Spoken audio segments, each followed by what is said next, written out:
Now I'd like to give you a sense of how your day will go. We'll first hear from several speakers. After that, we'll be presenting a panel of professionals that you see up here on stage from media outlets. They will provide the context for how your local media operates and what their expectations are for addressing a topic such as homelessness in veterans. More details on that process will be forthcoming in a little while, but the results of your discussions will be used as a basis for a booklet of recommendations to the Chicago media for how they can best help also address this issue on homelessness. That through their individual coverage as well as their outreach to the community.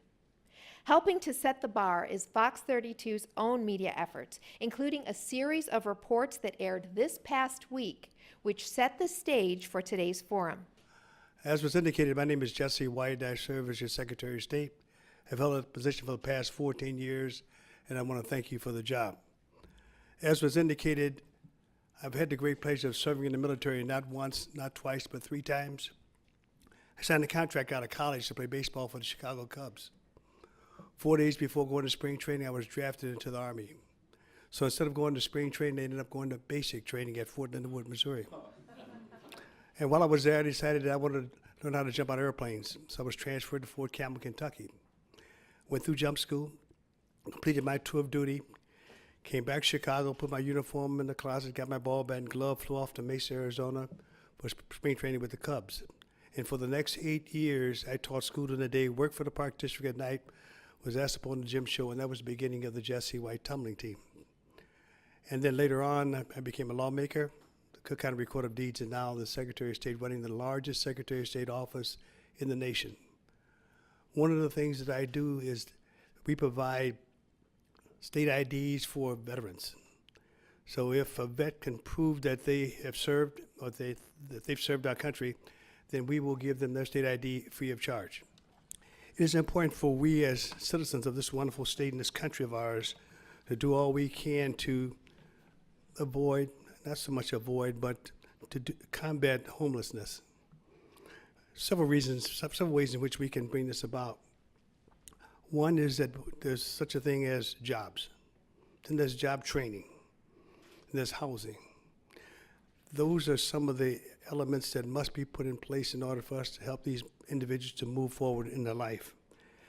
They've represented us well in the military. It's important for us to do all we can to help improve their quality of life. I know we have some substance abuse counselors here. That too fits into the equation. They need some mental health treatment. That too is a part of the equation. So I just want to applaud, commend everyone who is here for their participation in this wonderful, wonderful program that's designed to help veterans.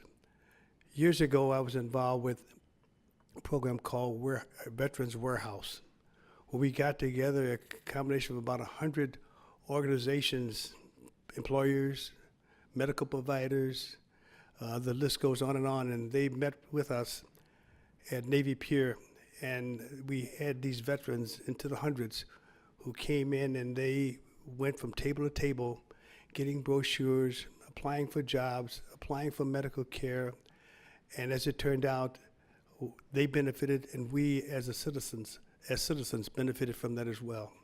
So we have to do all we can to help prevent and avoid this problem of homelessness. And I work very closely with an organization that just was mentioned a few moments ago, and of course, Volunteers of America. And I think we were instrumental in helping you to build a building on the west side. And I'm working hard right now to help 3 other organizations to build houses for the homeless. I want to thank you for your giving and caring spirit, and thank you for making a difference in the lives of those in need. But more importantly, remember, do something good for someone every day. Thank you.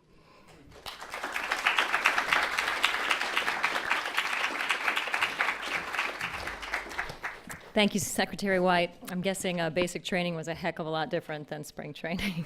And we thank you for your service, sir. As we search for solutions today, and we're all going to be thinking about that, let's identify one of the problems. And it truly is access to affordable housing. Gardner Place is open for business and considered to be a one-of-a-kind in East Dundee. It's affordable housing, not only for senior citizens, but veterans looking for a place to call home. It's going to be my first apartment ever in my life. You know, I'm already 60. Paul Dalcour, a Vietnam-era veteran, has gone through plenty of battles. War, substance abuse, alcoholism, and homelessness. But today, he's beaming. Oh, look at the smile on my face. He's preparing to move in soon. This after attending plenty of meetings about his personal battles. He's made it all the way here. Somewhere along the line, something clicked like, wow, this is the place I need to be right now. A Safe Haven Foundation says he isn't alone. 25% of America's homeless are veterans. To be a part of that, to help them regain their dignity, and to be a part of that transition, it's nothing like it. It's the best way I know to give back. 1- and 2-bedroom apartments are equipped with everything you can imagine: appliances, spacious bathrooms and bedrooms, a washer and dryer. Items many may take for granted. This is just the beginning. To give them a community that they can be a part of, and they can actually say this is theirs. Oh, that's giving a lot back to veterans. A community that vets like Paul Dalcour can finally call home. It's like a dream come true. I mean, this is something that I have worked for. And the work I put in, I must have put in the right work because it's paying out for me.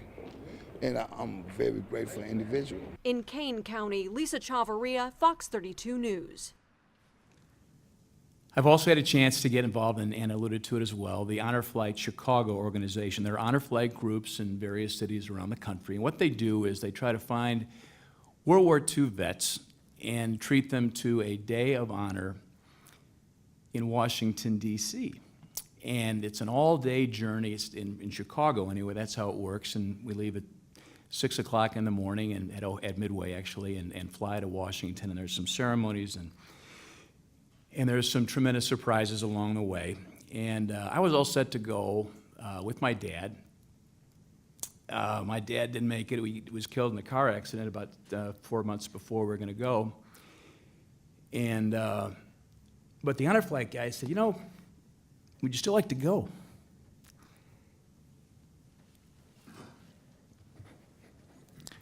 And that was a tough one. It was hard, you know, but I said, yeah, you know, maybe I should. And so I went, and it was one of the best days I've ever had.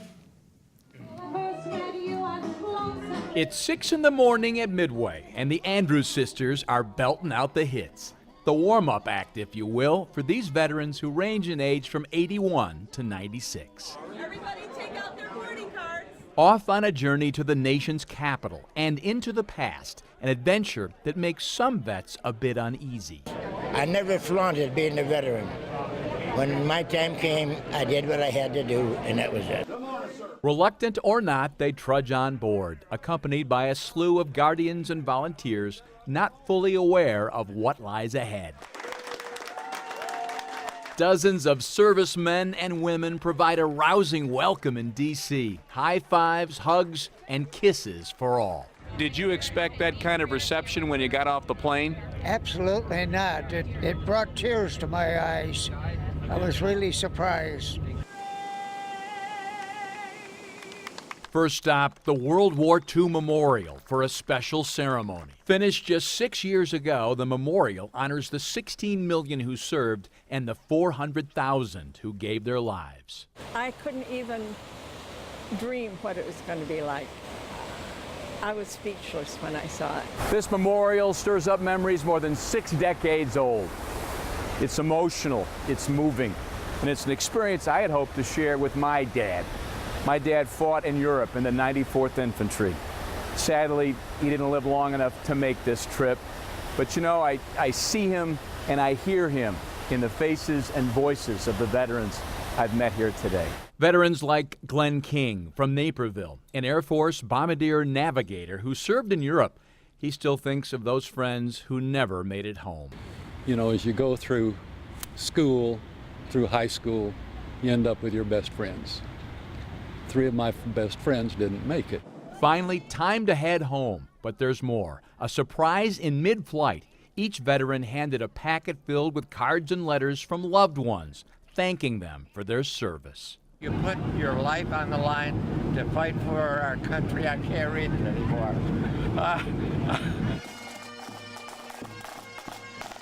Just when you thought it was over, the day reaches its climax. Thank you very much. A welcome home celebration unlike any of us could have imagined. Hundreds of screaming, adoring fans, and the tears began to flow. And the families, they came prepared with posters, personalized t-shirts, and banners for the heroes in their lives.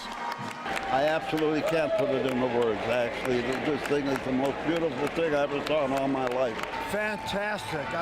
I think I'm not walking, I'm floating. I'm floating. These people are fantastic. They're the heroes, not us. A day none of us will ever forget. Thank you to all of our panelists, also very poignant, powerful stories. We thought it was important for them to let you all know in the room, because you're going to be having discussions in a few minutes, their perspective, where they were coming from, and what their particular interest was in the military, particularly those of us who have family members or served ourselves. So you also get the perspective of, when during your discussions, what kind of ways that you can come up with your priorities to help attract the media. What are they interested in? How could they cover the story better? How do you want to raise awareness through the media, since you have a captive audience here? How often does this happen, right? Usually you're sending out press releases and putting posts up on Facebook and tweeting. Here they are, guys.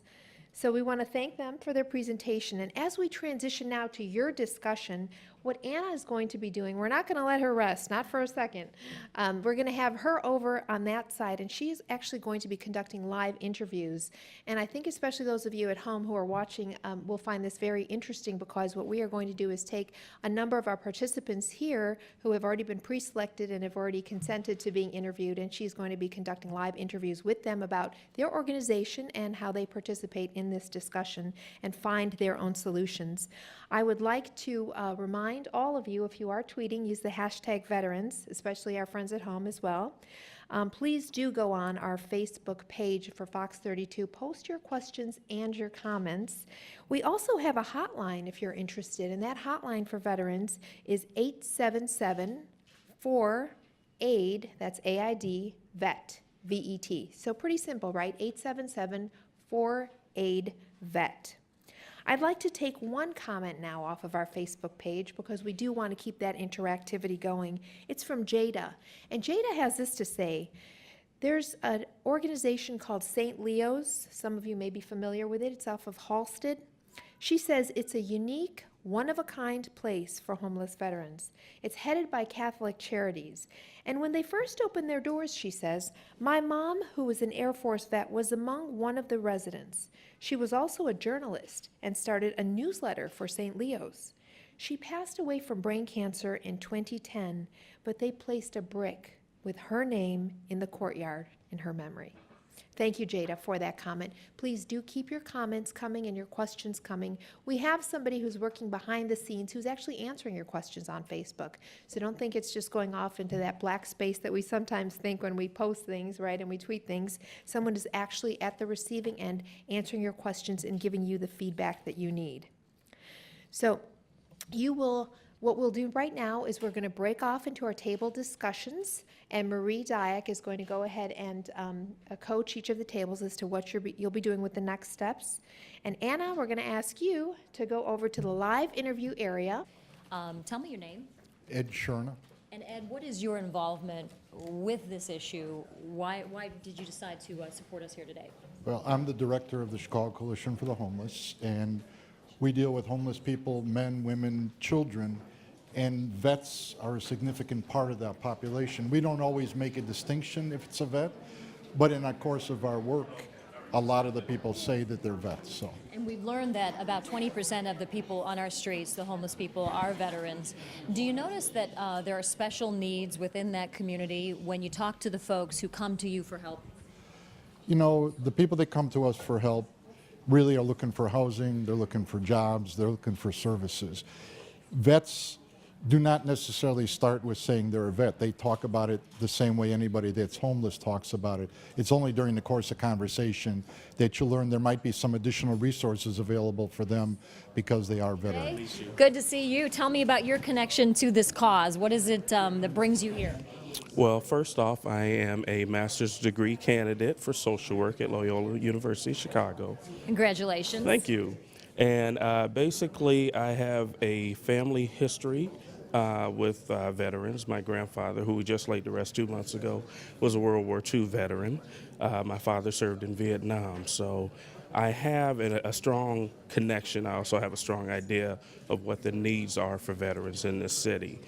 My focus is in mental health, healthcare, and I want to continue to, put that energy to use in helping those people out. I have to ask you about that because as you look at the homeless population and then you look at that subset, which is the veterans, right. Sometimes members of our military come back and they are not physically scarred, but they are emotionally scarred. Absolutely. And there are mental health issues, but they don't always want to talk about them. No, and you know what? It has to do with the communities. There's such a stigma about being mentally ill, even if you're not a veteran. So to add the effects of PTSD, it really causes a problem, and the first thing we do is we discount it as citizens, that person's just crazy. Where there's more to it than that. We have to listen. We have to actively listen, which is what my instructors tell us. So AJ, wait, as we talk about solutions here, how do you identify, because if that's the source of the problem and if truly getting a mental health treatment would be the solution, how do you identify it if they're maybe not always willing to talk about it? Well, I think the first thing we need to do is educate the community better to look for the signs, instead of dismissing someone that you see talking to themselves out on the street, maybe trying to figure out what that person may actually be going to. The other thing is trying to let the community know about the resources. If you know who to contact when you see someone in trouble, that's that's halfway down the line to the solution. National Veterans Museum representative Christine Bespalik Davis. I hope I said that correctly. Say it for me, just make sure. Christine Bespalik Davis. All right, Christine, tell me what it is. Now, you are part of the museum, but you're also involved in veterans causes. Why did you decide to be part of this today? I'm representing the National Veterans Art Museum, and the reason I was interested in coming here today is that we have a lot of veterans that come to our museum because it's a place where they can make connections to people who've had similar experiences, and we're very interested in the therapeutic aspects of art as well as reaching out to the community so that we can have educational experiences for youth and for other members of the community.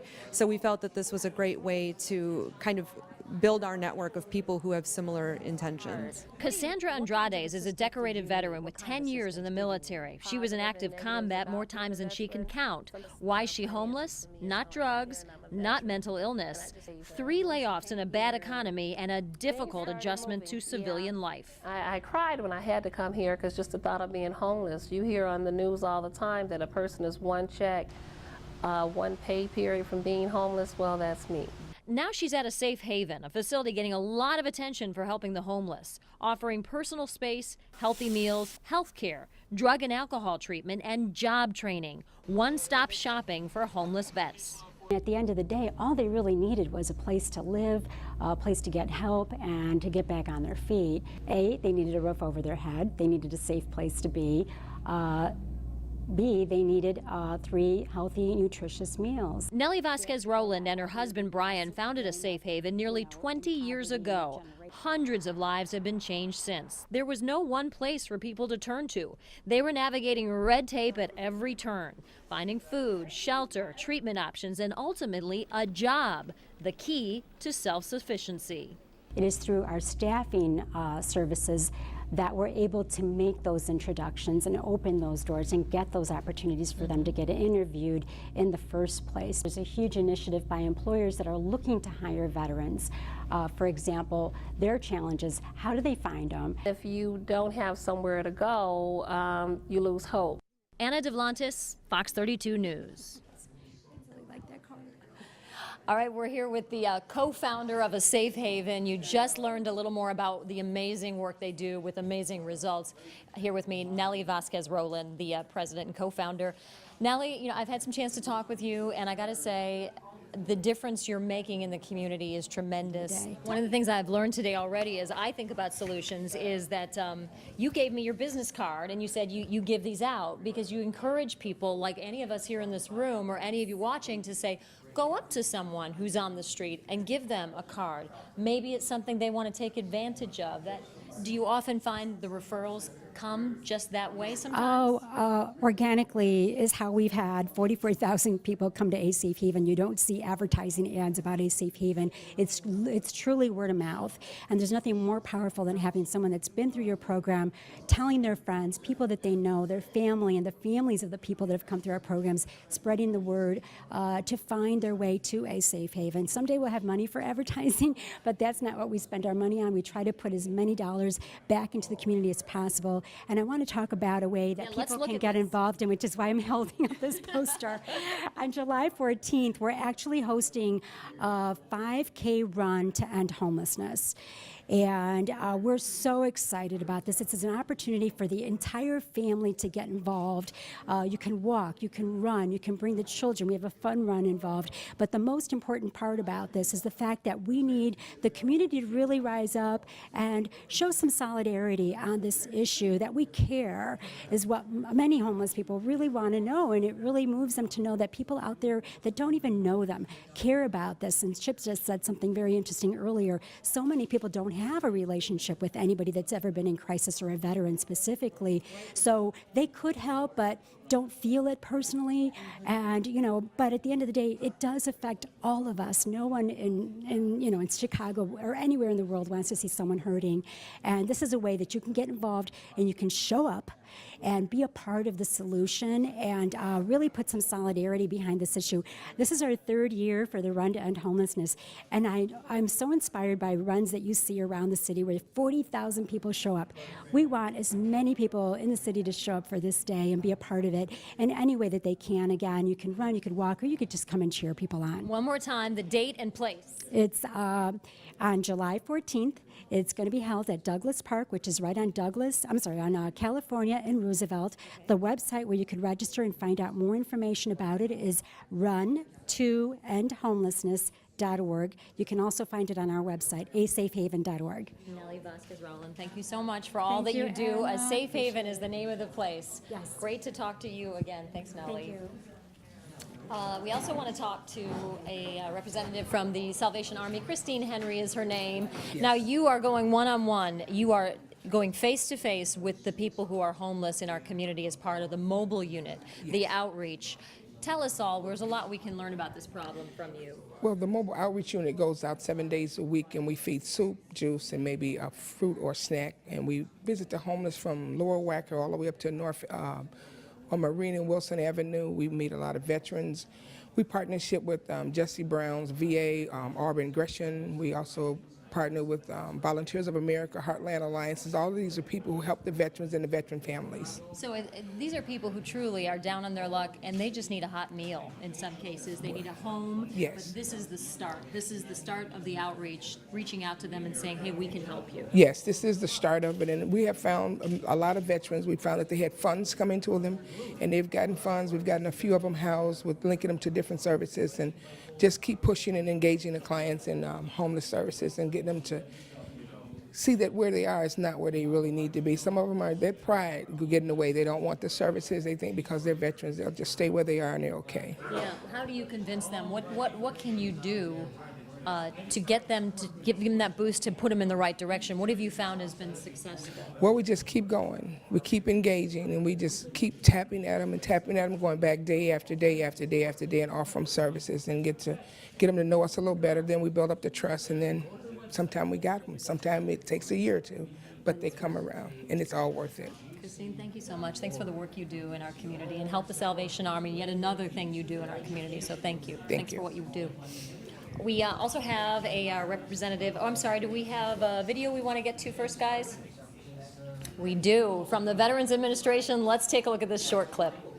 Sergeant Michelle Garcia served meritoriously in Iraq and has the medals to prove it. Soon after leaving the Navy, Lieutenant Chris Scott found a job, a home, and started a family of his own. Corpsman Richard Stokely took the skills he learned in Vietnam and put them to good use as a paramedic. But soon after leaving the military, each of these veterans fell on hard times and faced homelessness. Even after Michelle lost all her savings, even after Chris wasn't able to pay his mortgage, and even after Richard battled alcoholism for years, they each reached out for help when they needed it most. A simple phone call put them in touch with a trained professional from the Department of Veterans Affairs. That call got Michelle a place to stay until she could afford one of her own, put Chris in touch with employment assistance, and found Richard a substance abuse program. These veterans are success stories not only for how they were able to help others while serving their country, but for how they were able to let others help them. If you know of or are a veteran in need, make the call. All right, that was from the Veterans Administration. We now have with us a representative from Back on My Feet. Terry Rivera is here, an organization. I've already met someone who's been helped by your group. Tell us what you do, though. Back on My Feet is a national organization. We use the power of running to help those experiencing homelessness make real change in their lives that helps them transform and results in jobs and housing.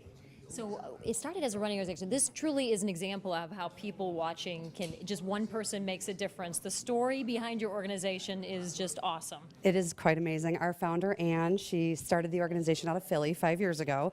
She was a runner and was running by a homeless shelter every day and saw the same group of men outside the shelter, and they kind of gained a rapport together. And the guys would say to her, "What do you do, run all day long?" And she would say back, "What do you do, sit there all day long?" And really a light bulb went off and said, "But why do they have to sit there? Why can't they come run with me? I know what I get out of running. Maybe they could gain the same thing as I am." So she went into the shelter and talked to the director and said, I want to start a running club. And the very next day, 9 men came out and started running, and it started from there, and now we're in 10 chapters nationwide. Now tell me how running helps, because some people may be puzzled by that. Yes, we do get that question a lot, is how can running change someone's life? Well, we do think that it can. It starts with that first mile of introducing our members to maybe doing something they didn't think was even possible. You know, we always hear, "Oh, I can't run a mile," and then they do it, and they're so proud of themselves.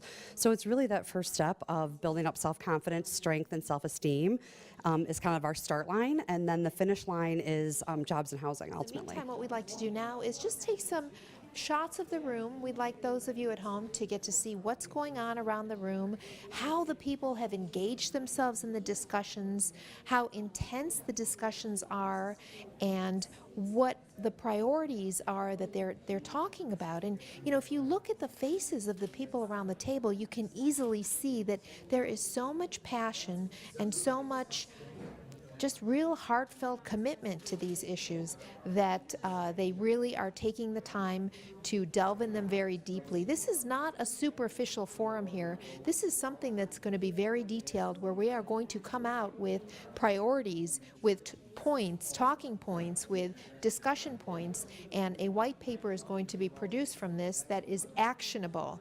We want to remedy the fact that sometimes we have all these issues and things go so slowly, they travel at a snail's pace because there are just so many priorities and so many fires to put out. But everybody took time out of their busy day today. They're here, they're talking about these issues, and we are so pleased and proud to be a partner with Entertainment Industries Council and to be able to host this forum at the Pritzker Military Library. My name is Derek Giffen. I'm a service officer for the VFW.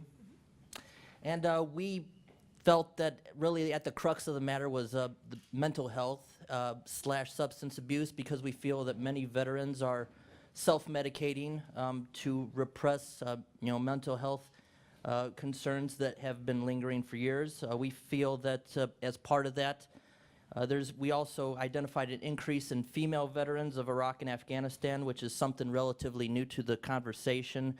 1 in 3 female veterans is the victim of military sexual trauma, and that's kind of also playing into this mental health issue that seems to be at the heart of the problem.